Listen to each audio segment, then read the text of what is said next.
Easy painting সিরিজের ৩ নম্বর painting নিয়ে কাজ করছিলাম। এখানে আকাশটাকে ৩টা স্টেপে আঁকা হয়েছে। প্রথম ধাপে ডিপ ব্লু কালার ইউজ করা হয়েছে, সেকেন্ড ধাপে সান ব্লু ইউজ করা হয়েছে এবং তৃতীয় ধাপে ইয়েলো কালার মিক্সড করা হয়েছে। এখন ৩টা রঙকে আলাদা আলাদা করার জন্য হোয়াইট কালার ইউজ করা হয়েছে। এখানে ৪টা পাহাড় দেখানো হয়েছে, পাহাড়গুলিতে ডিপ ব্লু কালার ইউজ করা হয়েছে।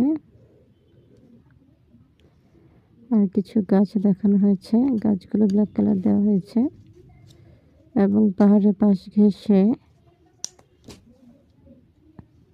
গাছ দেখানো হয়েছে। গাছগুলোকে সবুজ কালার দিয়ে আইডেন্টিফাই করা হয়েছে। তারপর দেখা গেছে যে একটা নদী, বহমান নদী স্রোতধারা।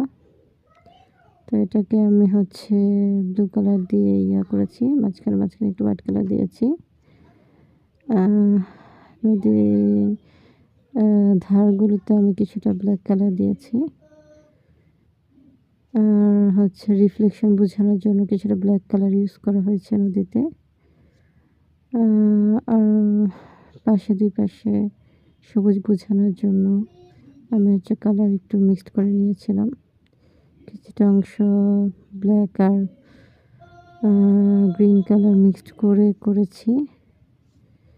আর কিছুটা অংশ ইয়েলো কালার দিয়েছি, ইয়েলো আর গ্রিন কালার মিক্সড করে। কিছুটা অংশে নর্মালি সবুজ কালার রাখা হয়েছে। তো আমি একদম